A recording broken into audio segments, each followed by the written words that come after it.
One of the biggest losses after a stroke is something that doesn't get talked about enough. It's not just strength or balance or difficulty walking, it's the loss of the ability to drive. And for many people, that loss can feel like losing a major part of your independence, even a part of who you are. So, today I want to talk a little bit about that. And more importantly, what are some things that might actually help?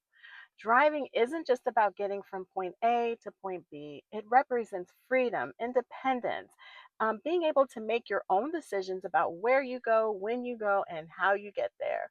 So, when that ability is suddenly taken away after a stroke, it can be devastating. And for many stroke survivors, the conversation with most rehab professionals and physicians often stops at you can't drive right now.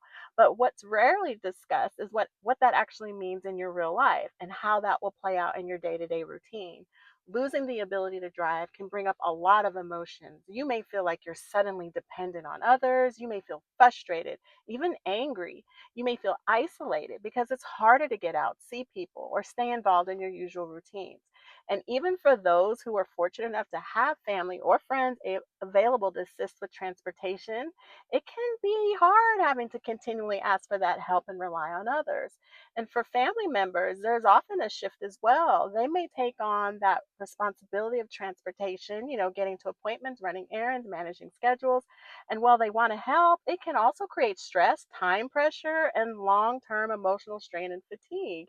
And once again, this is something that many families are going through, but not a lot of people are talking about it. So, what can actually help? First, it's important to acknowledge that this is a real loss and it's okay to feel that. Trying to push those feelings aside and ignore them does not make them go away, it just makes the process harder. Second, creating a plan can make a big difference. So, work with family and friends to set up a routine for your transportation needs. Having a plan in place can help reduce your stress and help you feel more in control of your day to day life. And third, explore alternative options when possible and affordable. Depending on where you live, there may be community transportation services, medical transport options, or ride share services that can help you stay mobile and connected.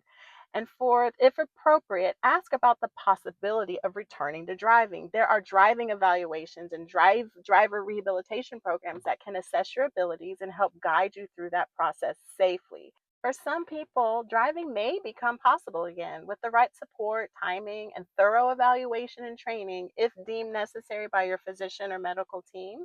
Just be sure you go through the proper channels to get cleared to drive before you get behind the wheel. Not doing so can put not only you, but others on the road at risk. And car insurance companies often won't cover liability for a driver who did not have medical clearance to drive. So please don't ever take that risk. And finally, focus on what you can control. Continue working on your recovery. Stay engaged in your daily activities as much as possible and look for opportunities to build independence in other areas of your life. Losing the ability to drive after a stroke is a major life change, but it does not have to mean the end of your independence. Your independence may look different right now, but it can still be rebuilt.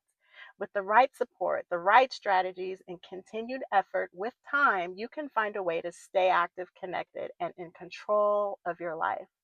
So if you're going through this right now, just know you are not alone. There is always a way forward.